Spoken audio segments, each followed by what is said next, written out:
Hello everyone, मेरा नाम निकिता है। यूपीपीसीएस की 2018 एग्ज़ाम में मेरे को 36 रैंक मिली थी और मैं उस एग्ज़ाम से एसडीएम सेलेक्ट हुई थी। अभी राइट नाउ मेरी पोस्टिंग हो गई है शामली डिस्ट्रिक्ट में। तो आज इस वीडियो के माध्यम से मैं आपको ये बताऊंगी कि जो अपकमिंग यूपी के मेंस वाले एग्ज़ाम है, आप लास्ट 7 डेज़ में ऐसा क्या करें कि आपको बहुत बेनिफिट हो। ठीक है, ये वीडियो उन लोगों के लिए नहीं है those who are looking for एक डिटेल्ड स्ट्रेटेजी पे आपको और वीडियोस भी मिल जाएंगी। मेरी ही वीडियो है डीकेटी की, आप वो भी रेफर कर सकते हैं। ये सिर्फ उनके लिए है जिनका अभी एक वीक बाद मेंस का एग्जाम है। तो इसमें हाँ, अभी कुछ लोगों को लग रहा होगा कि अब 7 दिन में हम क्या कर लेंगे। तो आई वुड लाइक टू से कि जब आप अच्छे से पढ़ाई करते हो तो लास्ट के 7 डेज जो होते हैं वो हमारे लिए बहुत इंपॉर्टेंट होते हैं। एक तो जितने भी लोग सीरियसली तैयारी कर रहे हैं they can relate to this fact कि आप हमेशा जब भी देखोगे तो लास्ट के 7 डेज में आप जो पढ़ते हो उसमें से बहुत कुछ आता है और हमारा दिमाग भी उस टाइम पे एक अलग लेवल पे काम करता है। And the friend who suggested me to make this video, Gaurav, he is also in services. तो उसका भी यही कहना है कि यार अब 7 दिन बचे हैं, ठीक है, लेट्स मेक अ वीडियो। तो अब मैं आपको मेजर पॉइंट्स कुछ बताऊंगी। तो वीडियो इस तरह का होगा कि वो 2 पार्ट्स में डिवाइडेड होगा। One is general set of guidelines जो सब पेपर्स में आपके काम आएंगी, and another is this paper wise specific set of guidelines. ठीक है, तो इससे पहले हम स्टार्ट करें, सबसे पहला suggestion I would like to give you is mask लगाना है।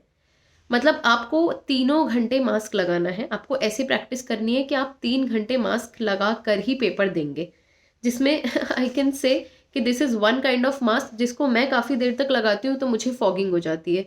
तो दैट इज़ समथिंग जो मैं बहुत देर तक नहीं लगा सकती, बट इट इज़ कंफर्टेबल। फिर there is another this NMR वाला मास्क जिसको मैं काफ़ी टाइम तक लगा के और पेपर वगैरह लिख सकती हूँ। तो you have to find out कि कौन सा ऐसा मास्क है जिसको आप लगा के पेपर दे सकते हैं।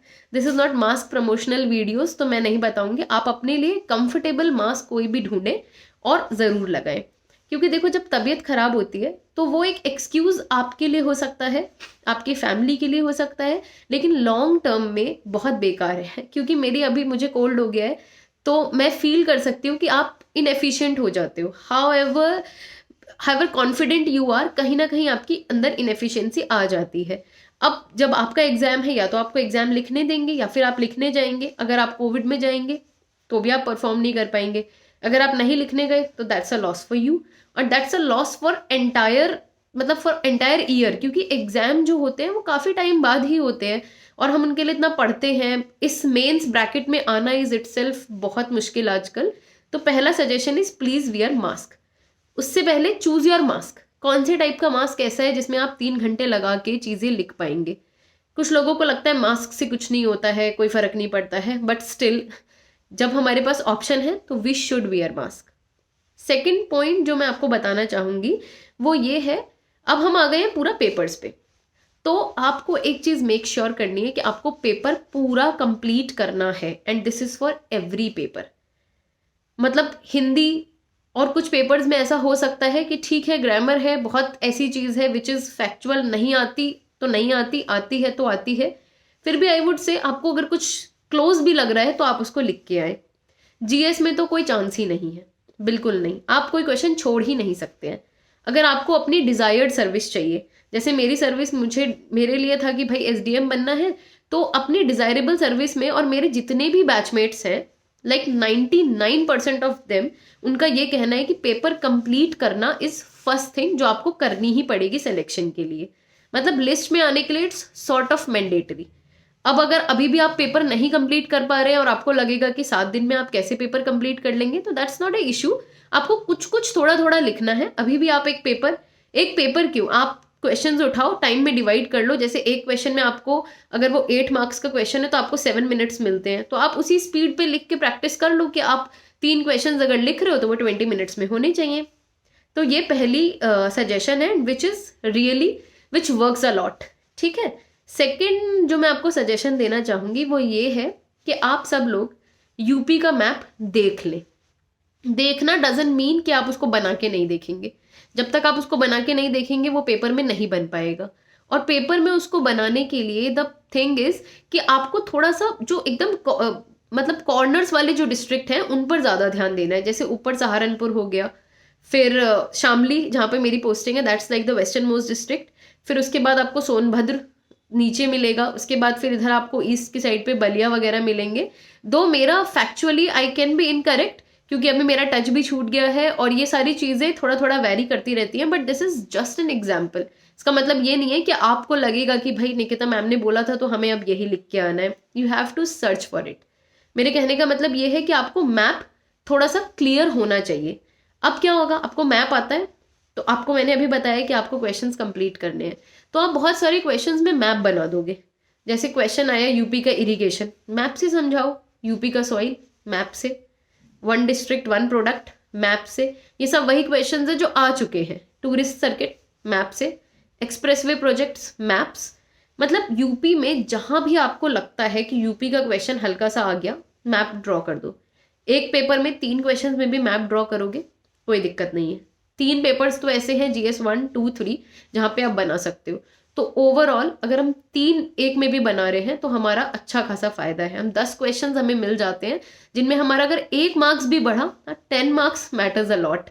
जो सीरियसली तैयारी कर रहे हैं उनको ये समझ आता है कि 10 marks means in and out of list. तो दूसरी सजेशन मेरी ये है कि यूपी के मैप की आप प्रैक्टिस करें। फिर ये है कि हाँ, कुछ कॉमन थीम्स होती हैं जो हर पेपर में मैं 2-3 साल से देख रही हूँ रिपीट होती हैं। जब मैंने दिया था that was the first time जब मेंस हुआ था। उसके बाद फिर मैंने अपने फ्रेंड्स को सजेस्ट करने के लिए दोबारा पेपर्स देखे, अभी वीडियो बनाने के लिए फिर मैंने पेपर्स देखे। तो मैंने ये फील किया है कि कुछ जो थीम्स हैं वो एकदम कांस्टेंट है, वो रिपीट होती हैं।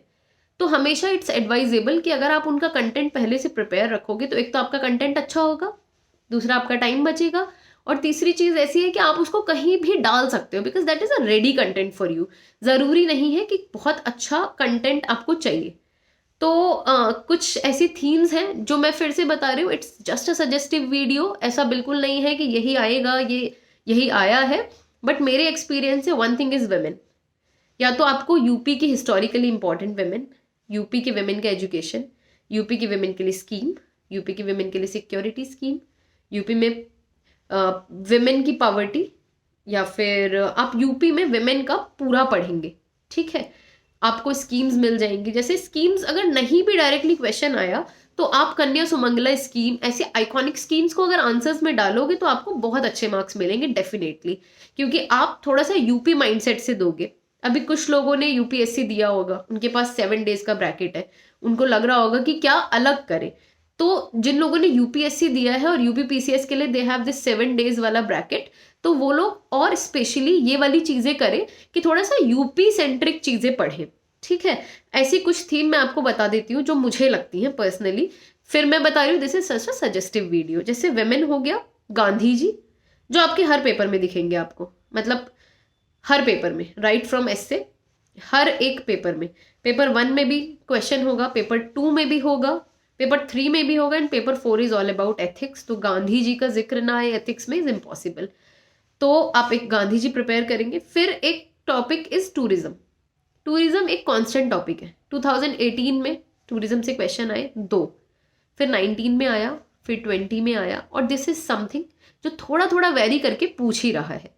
तो आपको क्या करना है, यूपी के टूरिज्म का थोड़ा सा डाटा देख लो, लास्ट टूरिज्म में कौन कौन सी स्कीम, जैसे बुद्धिस्ट सर्किट आ चुका है, लाइक टेम्पल्स आ चुका है। तो ये या तो ये डायरेक्ट क्वेश्चन आएगा, नहीं तो मान लो कोई क्वेश्चन आता है कि भाई इंडिया एक कल्चरली बहुत अच्छा, लाइक बहुत डाइवर्स है, या फिर एक क्वेश्चन आता है कि टूरिज्म प्रमोशन के लिए रिसेंटली बहुत कुछ हो रहा है। तो उस क्वेश्चन को आप यूपीएससी में जब आंसर करते हैं तो आप पूरे इंडिया की स्कीम्स लिखते हैं। जब आप यूपी में आंसर करेंगे तो थोड़ा सा यूपी सेंट्रिक कंटेंट लिखेंगे, तो उससे क्या होगा, एग्जामिनर रिलेट कर पाएगा एंड दैट शोज कि हाँ आप यूपी के हैं, आपको यूपी की सर्विसेज में आना है। क्योंकि आफ्टर ऑल आपको पढ़ना पड़ेगा, अभी नहीं तो इंटरव्यू के टाइम पे you have to read all this. और इससे इससे आपके ओवरऑल क्वालिटी जो है ना, कंटेंट जो है आंसर्स का, वो इम्प्रूव होगा। क्योंकि अब 7 दिन बचे, जितने जिसको प्रैक्टिस करनी थी, जितना जिसको पढ़ना था, वो सब ऑलमोस्ट हो चुका है। अब बस ये है कि व्हाट आर दोज थिंग्स जो हम जल्दी जल्दी जल्दी जल्दी पढ़ें और हमारी अच्छी रैंक आए, हमारे अच्छे मार्क्स आए, या फिर थोड़ा मार्क्स इंप्रूवमेंट हो। फिर ये हो गया। हाँ, तो मैंने कुछ कुछ क्वेश्चंस बस इन्हीं थीम से बताने के लिए लिखा है।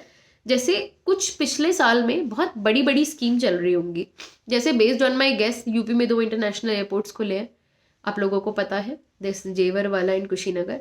उसके बाद और बहुत सारे डेवलपमेंट्स हैं, काशी वाला टेम्पल वाला हो गया, फिर अयोध्या चल रहा है। तो वो आपसे ऐसे पूछ लेगा कि what is like the historical significance of Kushinagar. तो जो बहुत बड़ा बड़ा सा चीज़ें चल रही हैं उनको आपको थोड़ा पढ़ना है। जैसे एग्जाम में पूछ चुका है 1 डिस्ट्रिक्ट 1 प्रोडक्ट, पूछेगा पेरिफेरल हाईवेज हो गए, गंगा एक्सप्रेसवे हो गया, ये सारी चीज़ें हैं जो एकदम डोमिनेंट न्यूज़ में कवर हो चुकी है, तो आपको वो पढ़ना है। One portal I can suggest is up.nic.in, जिसमें आपको कुछ कुछ मिलेगा। थोड़ा सा बजट देख लो, नॉट मच कि भाई पूरा बजट पढ़ रहे हैं बैठ के। स्कीम्स देख लो बजट में जो जो आई हैं, वो तो आजकल यूट्यूब पे आप देखोगे तो बजट की, यूपी के बजट की स्कीम्स एक 25 मिनट के वीडियो में वो सब मेजर स्कीम्स बता देते हैं। अब आपको स्कीम्स नहीं लिखनी है, आपको स्कीम्स का थोड़ा सा अंदर पढ़ना है कि हाँ इसमें क्या क्या हुआ है। जैसे गौवंश के लिए और गौशाला के लिए स्कीम्स चल रही है, तो जब हमें नहीं पता होता है तो हम लिख तो देंगे बट बहुत जेनरिक लिखेंगे, और अगर हमें थोड़ा बहुत भी आइडिया है तो वहीं पे हमारा डिफरेंस आ जाता है। तो अभी आपके पास टाइम है, आप आराम से ये चीज़ कर सकते हैं। उसके बाद कुछ एग्जाम्पल्स मैंने यही लिखे हैं, कन्या सुमंगला, 1 डिस्ट्रिक्ट 1 प्रोडक्ट, फिर उद्यम साथी, हाँ ऑन्टरप्रिनरशिप, स्किल, स्मार्ट सिटी, ये 3-4 टॉपिक पूरे 3-4 सालों में डोमिनेट करें। मतलब स्मार्ट सिटी इज समथिंग जो मैं देख रही हूँ हर साल आ रहा है, डायरेक्टली इनडायरेक्टली कैसे भी करके। Make in India is something जो क्रक्स है, मतलब वो आएगा ही। तो यूपी की स्मार्ट सिटीज को जब आप हाईलाइट करके लिखोगे तो वो आंसर आपका नेचुरली बेटर होगा। एक स्मार्ट सिटीज का आंसर हम यूपीएससी में लिखते हैं जिसमें हम मेजर इंडिया की सिटीज लिखते हैं। अब जब हम उसको यूपी सेंट्रिक लिखेंगे तो हम यूपी की सिटीज लिखेंगे, तो that will make a good impact. ये हो गया। अब ये थी ओवरऑल सजेशंस, जिसमें मैं एक बार रिवाइज करा देती हूँ। पहला इज मास्क लगाना है, क्योंकि वो आपके लिए बहुत इंपॉर्टेंट है। बीमार पड़ेंगे, एफिशिएंट नहीं रहेंगे, ये मेरा पर्सनल एक्सपीरियंस है। मैं अभी बीमार हूँ तो मुझे अच्छा नहीं लग रहा है, लाइक कुछ भी अच्छा नहीं लग रहा है। दूसरी चीज़ है कि सारा आपको पेपर कंप्लीट करना है एट एनी कॉस्ट। आप नहीं भी कर पा रहे हैं ना, 2-3 लाइनें लिख के आ जाओ। अगर एग्जामिनर का मूड अच्छा होगा, कुछ होगा, यू गेट हाफ मार्क्स। आधा नंबर भी अगर आपको ऐसे 4 क्वेश्चंस पे मिल गया, दैट मेक्स 2 मार्क्स। 4 पेपर में 2 marks is equal to 8 marks. Optional भी निकाल लो, फिर वहां पे 4 क्वेश्चंस हो गए, आधा आधा marks is equal to another 4 marks. तो ऐसे करके आपके 10-12 नंबर उससे बढ़ेंगे। और पेपर अगर आप छोड़ के आ रहे हैं तो that's a very big mistake, वो एक क्राइम है जो आप कर रहे हैं, आपको नहीं करना है। फिर दूसरी चीज़ थी मैप, जो मैंने डिटेल बता दिया है। कॉमन थीम्स मैंने बता दिया है, ठीक है। अब हम आते हैं पेपर वाइज। तो पेपर 1 जो है उसमें हिस्ट्री, ज्योग्राफी, ये सब है। तो वर्ल्ड हिस्ट्री में मैं कुछ सजेस्ट नहीं करूँगी। ज्योग्राफी में अपने जो आपके नोट्स हैं उन्हें आप रिवाइज करिए, कोई बहुत अलग क्वेश्चंस नहीं आते हैं, डायरेक्ट कंसेप्ट से क्वेश्चन आएगा, ठीक है। मतलब ऐसे क्वेश्चंस आएंगे कि हाँ ये इस फिनोमेना के पीछे क्या होता है, कितने टाइप के वॉल्केनोज हैं एंड एवरीथिंग, जो आपकी बुक्स में आपको आसानी से मिलेगा। There is no short trick. एक ट्रिक जो मैं अभी सजेस्ट करूंगी दैट इज लाइक, जो हिस्ट्री में जैसे आर्किटेक्चर का क्वेश्चन आया तो आप उसमें यूपी फोकस करो। यूपी में जो आर्किटेक्चर है, बुद्धा आर्किटेक्चर आया, बुद्धा का फॉरगेट अबाउट आर्किटेक्चर, कोई लिटरेचर, एनीथिंग, तो उसमें आप थोड़ा सा यूपी सेंट्रिक लिखेंगे तो आपको बहुत अच्छे मार्क्स मिलेंगे। भक्ति सूफी मूवमेंट इज समथिंग जो, मतलब ये सब चीजें वो नहीं है जो मैं बोल रही हूँ आएगा, दिस इज समथिंग अगर ऐसा आया तो आपको क्या करना है। भक्ति सूफी मूवमेंट में भी आप यहाँ हमारे यूपी के कबीरदास जी और ये सब लिख सकते हैं, विच इज़ वेरी गुड। एक तो अच्छा इंप्रेशन आता है और साथ में ईजी फॉर यू ना, क्योंकि अभी 7 दिन बचे हैं तो आपको कंटेंट थोड़ा सा एनरिच करना है। इट्स नॉट दैट कि आपको ग्राउंड से पूरा पढ़ना है, तो आप ये चीज़ कर सकते हैं। फिर लास्ट ईयर एक क्वेश्चन था कॉम्पोजिट कल्चर पे, तो आप लिखो कि एक यूपी ही इतना diverse composite culture of India पे था, तो हम यूपी के फेयर्स, फेस्टिवल्स, ये सारी चीज़ें पढ़ते हैं। तो ऐसे में आप बहुत इजीली आप फेयर्स, फेस्टिवल जो आपने पढ़ा है ऐसी चीज़ों में डाल सकते हो। उसमें यूपी सेंट्रिक ज़्यादा डालो, क्योंकि आप यूपी के एग्जाम देने जा रहे हो और आप सिर्फ लिख रहे हो कि तमिलनाडु में ये होता है, उड़ीसा में ये है, कश्मीर में ये है, गुजरात में ये है, तो दैट डजंट मेक सेंस उतना ज़्यादा। ठीक है, आप वो भी लिखिए पर आप एक पैराग्राफ तो ये ज़रूर लिखिए। दिस इज समथिंग जो मेरे लिए काम किया जिसने, तो मेरे मार्क्स ठीक आए थे जीएस में, तो इसीलिए आई एम सजेस्टिंग कि हाँ ये कुछ कुछ चीज़ें हैं जो आप करेंगे तो आपके लिए अच्छा रहेगा, ठीक है। फिर ये तो हो गया आपका एंशंट वाला पोर्शन। उसके बाद हिस्ट्री में मॉडर्न में बहुत जो मेन इवेंट्स होते हैं, जो एकदम हिस्टोरिकल इवेंट्स है, उनमें से एक इवेंट पे क्वेश्चन ऑल्टरनेटिवली आता है। जैसे अभी मान लो आपका एनसीएम आ गया, नॉन कॉपरेशन, तो उसके बाद नेक्स्ट ईयर आपका सिविल डिसोबीडियंस आएगा, नहीं तो क्विट इंडिया आएगा। फिर अब क्विट इंडिया और सिविल डिसोबीडियंस कवर हो गया है तो एनसीएम आएगा।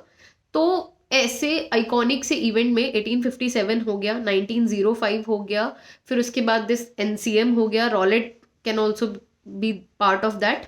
उसके बाद हमारा ये सीडीएम हो गया, फिर आपका क्विट इंडिया हो गया। तो ऐसे मेजर इवेंट्स में से एक इवेंट जरूर आएगा। तो मैं ये क्यों बोल रही हूँ, क्योंकि आप इन पे पहले ही देख के थोड़ा कि जो पिछले 2 साल आ चुके हैं उसके अलावा क्या है, this is just a guess work. मैं फिर से बता रही हूँ कि ऐसा नहीं है कि यही आएगा। और आप ये भी मत सोचो कि हाँ मैंने बहुत ज़्यादा स्टडी करके ये कुछ टॉपिक्स निकाले हैं, मेरे पास उतना अभी टाइम नहीं है। जस्ट दैट मैंने एक रफ आइडिया देने के लिए ये वीडियो बनाया है। तो आप थोड़ा सा होमवर्क करेंगे तो आपको ऐसे टॉपिक्स मिल जाएंगे। जैसे स्मार्ट सिटीज़ है, हर साल आ रहा है, दैट इज समथिंग जो मतलब पूछ ही रहा है, तो आपको वो छोड़ना नहीं चाहिए। अगर नहीं भी पूछेगा तो उस कंटेंट को कहीं और डाल देना। तो मेजर इवेंट्स हो गया। पेपर 1 में यही आएगा। सोसाइटी के क्वेश्चंस होंगे, विमेन के होंगे, तो आपको यूपी सेंट्रिक लिखना है। यूपी सेंट्रिक पढ़ेंगे, फेयर, फेस्टिवल्स, ये सब चीज़ें आप पढ़ेंगे तो होगा। अब उसमें 3-4 क्वेश्चन प्रॉपर यूपी के आते हैं। सिलेबस देखिए, मुझे लगता है, आई होप कि अब तक आपने यूपी की तैयारी कर ली होगी, क्योंकि 7 दिन बचे हैं। मेजर तैयारी तो हो ही गई होगी। जो मैंने भी एक डिटेल्ड वीडियो बनाई थी, ऐसे ही आपने डिटेल्ड कंटेंट पढ़ लिया होगा। उसमें मैं एड ऑन में यही बोलूँगी, मैप बना दीजिए। जब सॉइल का क्वेश्चन आएगा, सॉइल का मैप बना दीजिए। बुंदेलखंड का आएगा, वहाँ पे मैप बना दीजिए। इरीगेशन आएगा तो इरीगेशन के मैप बना दीजिए। आप मैप बनाएंगे। कंटेंट कहाँ से पढ़ना है वो मैं वीडियो के एंड में लिंक्स डाल सकती हूँ, पर again it's not a promotional video. अब कोई कहीं से पढ़ता है, कोई कहीं से पढ़ता है। मैंने एक बहुत सारी जगह से पढ़ के एक अपना नोट्स टाइप के बनाए थे, जो अब मेरे पास नहीं है, वरना मैं नोट्स डाल देती। वो पता नहीं नोट्स कहाँ चले गए हैं। तो अभी I can help you by sending some of the links, लेकिन ऐसा कोई एक वन स्टॉप जगह नहीं है कि हाँ भाई यहाँ जाओ और आपको मिल जाएगा। यूपी के एग्जाम दे रहे हैं तो थोड़ी सी मेहनत करनी पड़ेगी यूपी को अलग से पढ़ने के लिए। और वहीं पे आपका डिजायर्ड सर्विस वाला गैप रह जाता है। सेलेक्ट हो गए और डिजायर्ड सर्विस वाला गैप। फिर हम आते हैं पेपर 2 पे। Paper 2 is about polity and governance. Core आप लोगों ने पढ़ लिया है। अब जैसे पॉलिटी है ना, तो जब आप आंसर्स लिख रहे हो तो देखोगे, वैसे मैंने फील किया है कि कोऑपरेटिव फेडरलिज्म इज समथिंग जो बहुत हर पेपर में, मतलब हर बार ये आ रहा है। तो आप अच्छी अच्छी लाइन्स याद कर लो कोऑपरेटिव फेडरलिज्म की, जो लक्ष्मीकांत पे लिखी है कि अंबेडकर जी ने क्या बोला है, या फिर किसी ब्रिटिश फिलोसोफर ने, या फिर ब्रिटिश कॉन्स्टिट्यूशनल एक्सपर्ट्स ने क्या बोला है। अच्छा रहेगा, आप अगर प्रिडिक्ट कर लोगे तो बहुत अच्छा है। फिर कोऑपरेटिव फेडरलिज्म, हिंदी में आई थिंक इसको सहकारी संघवाद बोलते हैं। हिंदी मेरी प्रैक्टिस छूट गई है सिलेबस वाली, तो जिनको जो हिंदी के कैंडिडेट्स हैं उनके लिए शायद मुझे लगता है इसको सहकारी संघवाद बोलते हैं। इसको थोड़ा देख लो। यूपी सेंट्रिक आंसर लिखो। एनजीओ पे क्वेश्चन आया, थोड़ा सा यूपी सेंट्रिक लिखो कि यूपी के इस जिले में ये एनजीओ बहुत अच्छा काम कर रहा है। सेल्फ हेल्प ग्रुप तो यूपी में इतने सारे हैं कि अब जब सेल्फ हेल्प ग्रुप आएगा तो आप लिख दो कि शामली जिले में एक ये सेल्फ हेल्प ग्रुप है जो पुष्टा आहार बना रहा है। And these people are doing wonderful things. Just that आपको थोड़ा सा गूगल करना पड़ेगा। अभी हमें इंडिया के बड़े बड़े एग्जाम्पल्स तो मिल जाते हैं जो मोस्टली साउथ से होते हैं, क्योंकि ये सारी चीज़ों का स्टार्टिंग वहीं से हुआ था। पर अब ये चीज़ें यूपी में भी आ गई हैं। You should know about that. आपको पता है तो आप उसको लिख के आइए, नहीं पता है तो आप 7 दिन में यूपी सेंट्रिक चीज़ें पढ़ लीजिए। अच्छे एनजीओ वाले एग्जाम्पल्स, अच्छे एसएचजी वाले एग्जाम्पल्स, जो भी सीरियस एस्पायरेंट्स हैं उनको सिलेबस तो पता ही है। तो सिलेबस में जो भी आपकी लाइन्स हैं उनको थोड़ा सा यूपी सेंट्रिक देखना है। फिर अनदर थिंग इज गवर्नेंस, जिसमें भूलेख, यूपी का कोई ई गवर्नेंस प्रोजेक्ट है वो आपको up.nic.in पे मिल जाएंगे। पढ़ोगे बहुत अच्छा है। कोई क्वेश्चन जनरल आएगा, ई गवर्नेंस ईजी आएगा। क्वेश्चन आएगा ई गवर्नेंस क्या है, इसके क्या क्या फेसेट्स हैं, या फिर क्या क्या स्कीम्स चल रही हैं। आप भूलेख लिखेंगे, आप यूपी की स्कीम्स लिखेंगे, आप कुछ यूपी के स्पेशल प्रोजेक्ट्स लिखेंगे तो विल गेट गुड मार्क्स। तो यूपी टाइप की ई गवर्नेंस चीज़ें ज़रूर देख लीजिए, क्योंकि इस पर क्वेश्चन डायरेक्ट आएगा। फिर गवर्नेंस में SC ST women differently abled ऐसे करके कुछ ग्रुप्स होते हैं, तो जिनके लिए हम स्कीम्स चलाते हैं। अल्टरनेट आ रहा है, एक बार विमेन आएगा, शायद लास्ट ईयर SC ST आया है, डिफरेंटली एबल्ड के लिए आ सकता है। अब मतलब वो थोड़ा सा अल्टरनेट चलता है। अगर उसने एक स्कीम पूछनी ही है उन लोगों, उस सेक्शंस में से जो थोड़ा सा नॉट सो एबल्ड या वीकर सेक्शन है, तो वहां से उसको एक स्कीम पूछनी है। तो बेटर है आप पेपर देख के गेस करिए, नहीं तो अगर आपको लगता है इसमें बहुत टाइम वेस्ट होगा तो SC ST विमेन और हमारे डिफरेंटली एबल्ड पीपल हो गए, या फिर कुछ और ऐसे वीकर सेक्शंस के लिए थोड़ा थोड़ा सा डेटा, यूपी में क्या पोजीशन है, क्योंकि हमको पता नहीं होता है कि यार यूपी में इतने कम ST हैं, SC, मतलब ये सारी चीजें बहुत ऐसे फैक्ट लग जाते हैं कि हम तुक्का नहीं मार सकते हैं यूपीएससी की तरह। वहां पे फिर भी ऐसा होता है कि लोग लिख देते हैं with such a huge population we need this scheme. अब आपको पता ही नहीं है कि कितना प्रपोर्शन है ST का, तो आप लिख देंगे, फिर वो पेपर भी यूपी वाले लोग चेक करेंगे, तो that doesn't make a good impression. तुक्के वही मारने चाहिए जहां पर आपको थोड़ा आइडिया हो, ठीक है। फिर आता है इंटरनेशनल रिलेशंस, बहुत ही प्रिडिक्टेबल टाइप का टॉपिक है। जो भी न्यूज़ में चल रहा होगा 2 क्वेश्चंस तो वहीं से ही आते हैं मोस्ट लाइकली। जैसे कोई मेरे टाइम पे न्यूक्लियर डील और समथिंग कुछ ऐसा चल रहा था, अभी 2+2 चल रहा था, लास्ट ईयर WHO पे क्वेश्चन पूछा है, कोविड चल रहा था, लास्ट ईयर क्वाड से क्वेश्चन पूछा है क्योंकि इंडियन अमेरिकन रिलेशंस बहुत न्यूज़ में थे। तो इस बार जो न्यूज़ में है वो आप सर्च करेंगे, क्योंकि मैं न्यूज़ फॉलो भी नहीं कर रही हूँ, बट आई कैन से कि जैसे UN है, क्वेश्चन अगर आपको लग रहा है उससे नहीं आ रहा है and that is something which is very important, तो पढ़िए, क्योंकि क्वेश्चन इसमें प्रिडिक्ट कर सकते हैं आप लास्ट 7 डेज में। This prediction will help you a lot. अब सारी ऑर्गेनाइजेशन पढ़ने का फायदा नहीं है, WHO अगर आ गया है तो चांसेस आर कि वो शायद अभी ना आए, बट कोविड परसिस्टेंट है तो आ सकता है। बट वही है कि आप अपने इंटेलेक्ट के अकॉर्डिंग जो मैं सजेस्ट कर रही हूँ उसको दोनों को कंबाइन करके और फिर इन 7 डेज को बेस्ट यूटिलाइज करिए। तो मुझे लगता है ठीक है, UN can be a question. बाकी डायस्पोरा फेवरेट कांस्टेंट टॉपिक है।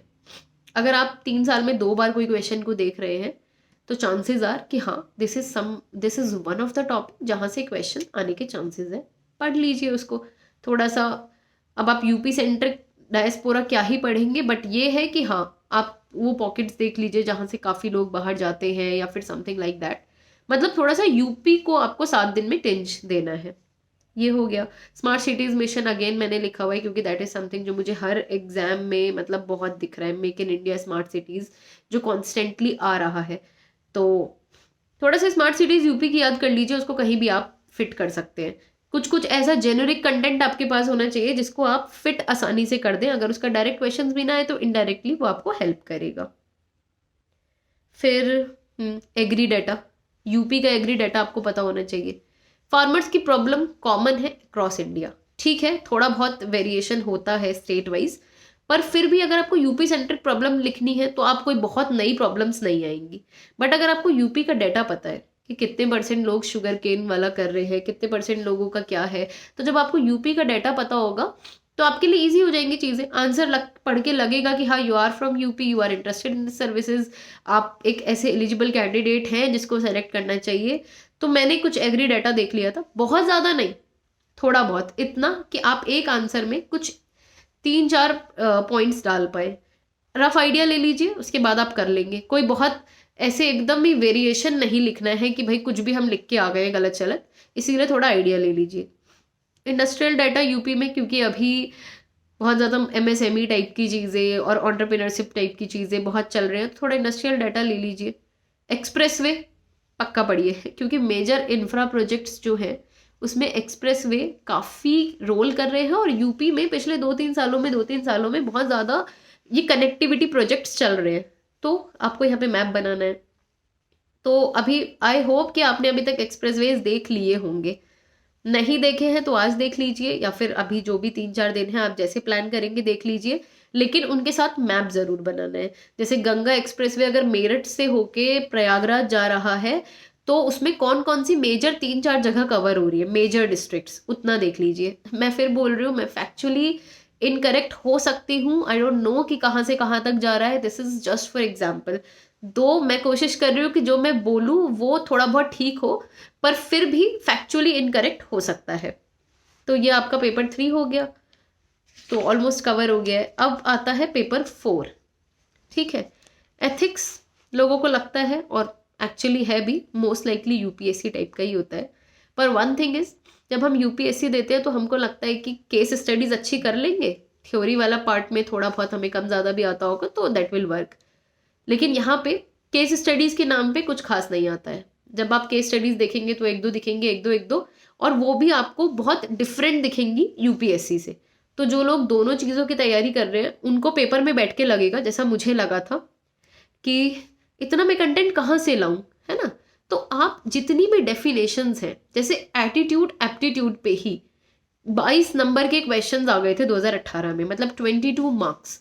तो अगर आप बहुत कंटेंट रिपीट करोगे तो फिर वो आपके लिए इशू हो जाएगा। आपको जब डिफरेंस पूछ रहे तो भी सेम कंटेंट है, फिर आपने 2 लाइन की डेफिनेशन याद करी है तो उससे नहीं होगा। थोड़ा सा एलेबोरेटेड अंडरस्टैंडिंग हर टॉपिक, बहुत ही डायरेक्ट पेपर आएगा, जैसे कि एप्टीट्यूड एटीट्यूड, करप्शन पे आ जाएगा, इनटॉलरेंस पे आएगा। केस स्टडीज बहुत ज़्यादा नहीं आती हैं, बहुत ज़्यादा फोकस आपको करना भी नहीं है। अब इसमें फिर यूपी टेंस देने के लिए आप क्या करोगे? अब आप यहाँ पे अगर आप कोई फॉरेन वाले लोगों के एग्जाम्पल्स कोट करोगे, फिलोसोफर्स वगैरह के या फिर लीडर्स के या फिर कुछ भी, तो ये है कि लोग उतना रिलेटेबल नहीं लगेगा।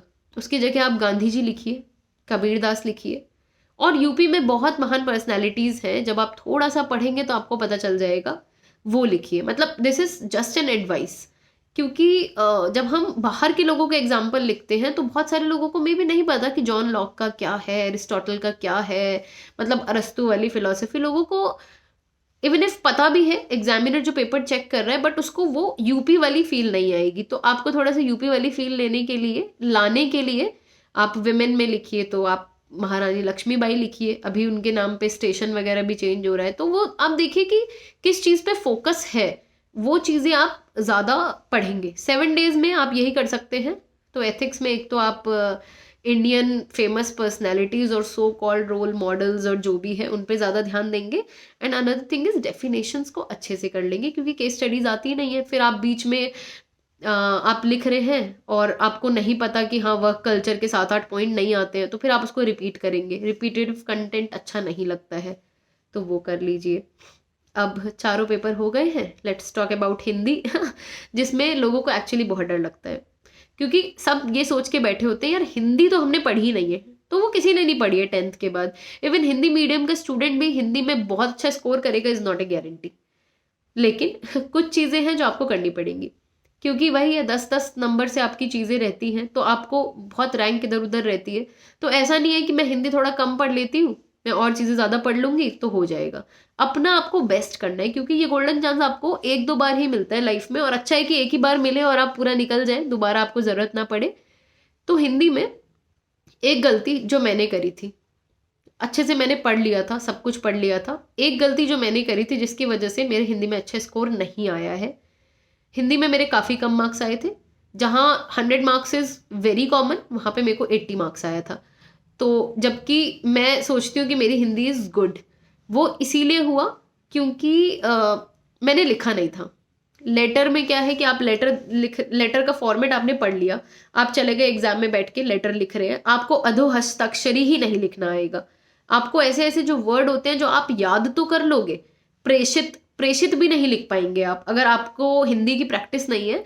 तो वहां पे जाके मैंने महसूस किया कि मुझे वर्ड्स की स्पेलिंग नहीं आ रही है। पहला तो मेरा टाइम वेस्ट हो रहा है, फिर अगर मैं इतनी छोटे से लेटर में इतनी सारी ग्रामेटिकल मिस्टेक कर दूंगी तो फिर, मतलब ग्रामेटिकल से ज़्यादा वोकैब वाली मिस्टेक है ना, मतलब वर्ड ही गलत लिख दूंगी, वर्तनी गलत कर दूंगी, तो फिर कैसे इंप्रेशन आएगा एग्जामिनर के पास कि भाई इनकी हिंदी तो अच्छी नहीं है।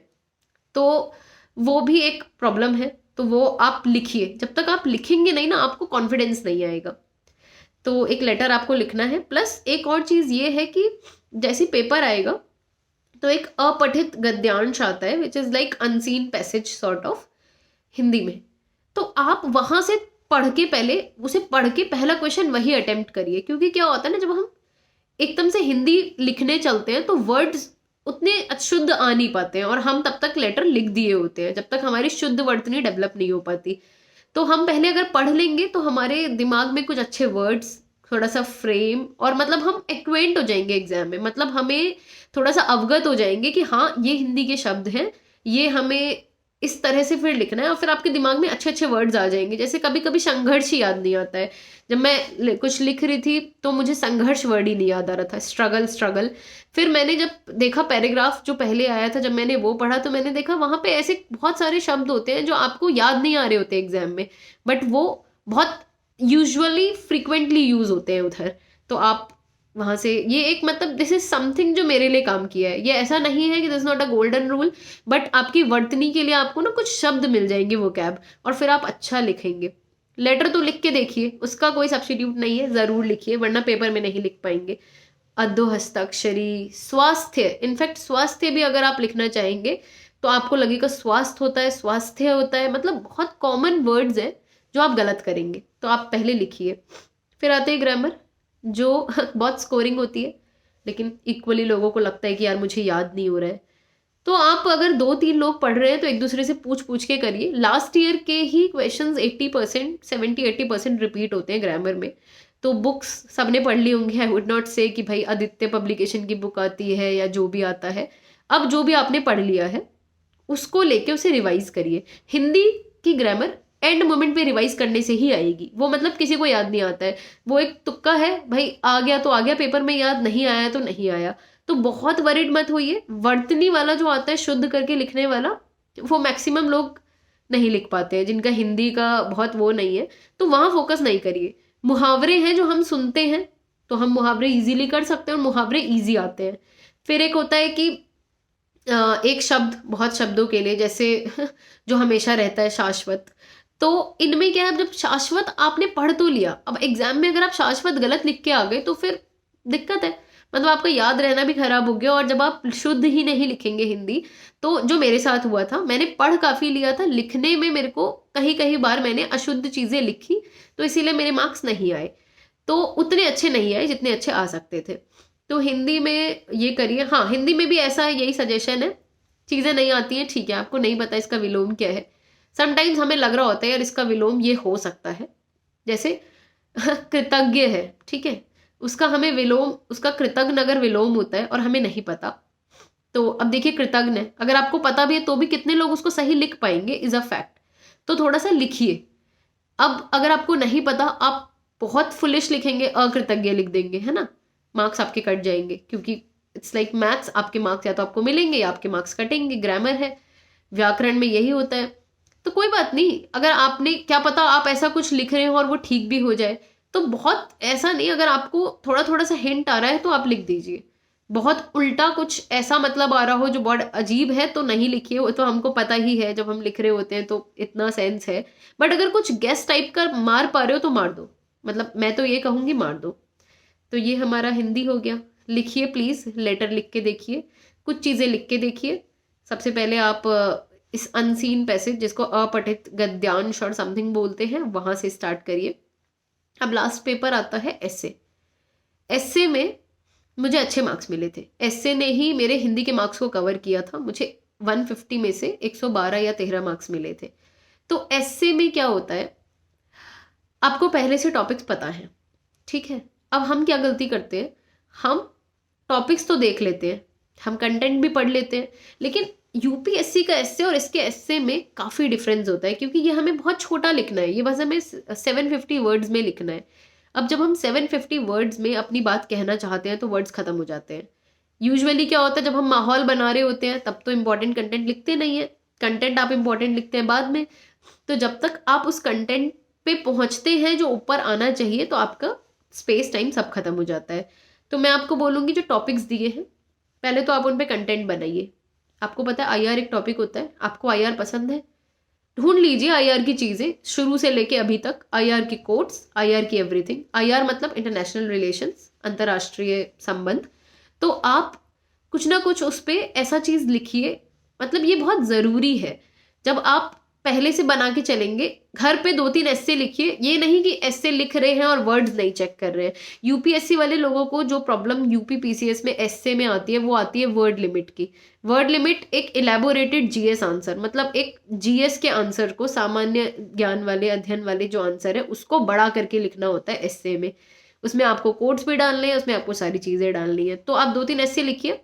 टॉपिक्स आपको पता होते हैं, एक कला से आता है, एक एजुकेशन से आता है, शिक्षा वगैरह का, इन पे तैयार कर लीजिए पहले ही। अगर आप इन पे तैयार कर लेंगे तो एग्जाम में जाके आपको प्रॉब्लम नहीं होगी। इन पे 750 वर्ड का लिख के देख लीजिए। मैंने तो गांधी जी पे ऐसे घर पे लिखा था, और सेम ही टाइप का ऐसे, ऑलमोस्ट सेम टाइप का ऐसे क्योंकि मैंने कहा गांधी जी एक बहुत बड़ी थीम है, तो ऑलमोस्ट सेम टाइप का ऐसे मुझे एग्जाम में मिला। तो मुझे फेयर आइडिया था कि हाँ, इतनी बड़े एरिया में मैं गांधी जी के जीवन का या फिर अभी अपने जीवन में क्या महत्व है हमारे जीवन में गांधी जी का, ये मैं लिख पाऊंगी। तो ये आपको थोड़ा सा जो टॉपिक्स दिए हैं उन पर पहले से कंटेंट प्रिपेयर करना है और 2 ऐसे लिख के देख लीजिए। अभी एंड में आप नया कुछ पढ़ेंगे नहीं, आपको लग रहा होगा कि अब एंड में क्या करें, पढ़ें कि लिखें, पढ़ें कि लिखें। 1-2 चीजें लिख के देख लीजिए, इनसे मार्क्स बढ़ेंगे। ये वो चीजें हैं जो मुझे लगता है कि मैंने करी थी, तो मेरा एक अच्छा एवरेज स्कोर जीएस का सही आया है। और ये थोड़ी बहुत चीजें हैं जो 7 डेज में ही करनी होती है। लास्ट में मैं यही बोलूंगी, हेल्थ का बहुत ध्यान रखिए, बीमार नहीं होना है, मास्क लगाना है। जो मैंने मास्क हॉल किया था स्टार्टिंग में वो इसीलिए था कि कॉटन के मास्क जो होते हैं कंफर्टेबल होते हैं, फॉगिंग नहीं होती है। जिनके स्पेक्ट्स हैं उन लोगों को लगता है कि हम मास्क नहीं लगाएंगे, तो these mask are quite comfortable, ले सकते हैं। कोई भी कॉटन का मास्क, घर बनाया हुआ मास्क, कोई भी मास्क ले सकते हैं। हेल्थ का अच्छे से ध्यान रखिए, फिर घबराइए नहीं। कॉन्फिडेंस बहुत चीज़ें डिसाइड करता है। आपको पता है कि आप जब इतना पढ़ लेंगे तो कोई भी क्वेश्चन में कुछ भी लिख देंगे, और जब आपको नहीं आता, आपने इतना पढ़ा है, तो सामने वाले को भी नहीं आता है। और रिलेटिव कंपटीशन है। अगर कोई ऐसी चीज़ आ गई कि मेरे पेपर में GS3 में 3-4 क्वेश्चन ऐसे थे जो मेरे को लग रहा था ये तो मैंने सुने ही नहीं है कि ये TIFAC और ये सब क्या होता है, तो वो किसी ने नहीं सुने होंगे, क्योंकि लोग सेम चीज़ें पढ़ रहे हैं, लोगों का सेम कंटेंट है। कॉन्फिडेंस रखिए, मीडियम मैटर नहीं करता है, और यूपी में तो अभी तक नहीं कर रहा है। आप अपने ऑप्शनल को लेके भी कॉन्फिडेंट रहिए। कोई ऑप्शनल गंदा बुरा नहीं होता है, it's a way of saying कि हाँ, आप अपना जो कि आप नहीं कर पाए वो आप किसी चीज़ पे डाल रहे हो। यूपी में तो ठीक है, कोई ऑप्शनल बहुत अच्छा गंदा और कोई ऐसा बहुत विजिबल ट्रेंड नहीं है। अगर आपको लग भी रहा है तो आपको पहले चेंज करना था। अभी आपके पास कोई ऑप्शन ही नहीं है, आपको उसी ऑप्शन में। और ऐसा होता है ऑप्शनल में, दो मुझे लगता है कि हाँ ठीक है, फर्क पड़ता है, लोग कहते भी हैं, लेकिन वो टाइम चला गया जब आपको चूज करना था। और मेरे ऑप्शनल में ही, मतलब मेरे सेकंड हाईएस्ट ऐसे कुछ मार्क्स आए हैं, मेरे ही बैचमेट हैं उनके हाईएस्ट मार्क्स आए हैं, लेकिन शुरू शुरू में 1-2 लोगों के टॉप मार्क्स हैं, उसके बाद लोगों के मार्क्स कम हैं, लेकिन उनके भी तो है ना। तो देयर इज समथिंग जो वो लोग कर पा रहे हैं, वो 6-7 लोग जो कर पा रहे हैं, वो आपको भी करना है। और कॉन्फिडेंस है, लास्ट मोमेंट पे आप सोचेंगे कि मेरा ऑप्शनल अच्छा नहीं है, मेरे ऑप्शनल में मार्क्स नहीं आते हैं, तो दैट इज समथिंग जो आपको हार्म करेगा। अब ये सोचने का वक्त नहीं है। अच्छे से रहिए, सैनिटाइज करिए, मास्क लगाइए, 7 दिन अच्छा खाइए, हेल्दी खाइए, पढ़ाई करिए। ट्रैवल भी करना पड़ेगा क्योंकि सेंटर्स कम है, ट्रैवलिंग में भी अच्छे से प्रिकॉशंस रखिए। बहुत एग्जर्ट मत करिए, पढ़ लिया है आराम से, क्योंकि मैं तो कभी एग्जर्ट नहीं करती थी। आपने पढ़ लिया है, एग्जाम की सुबह आराम से अब अच्छा खाना खाइए और एग्जाम सेंटर पे जाइए। जो आपने इतने दिन से पढ़ा है वही काम आता है, और 7 दिन में जो आपको करना है वो मैंने आपको बता दिया है। तो इवेंचुअली परफॉर्मेंस जो होती है वो उस दिन पे भी डिपेंड करती है। तो आप अच्छे से हेल्दी रह के अच्छे से एग्जाम लिखिए। I wish all the best to everyone. Thank you.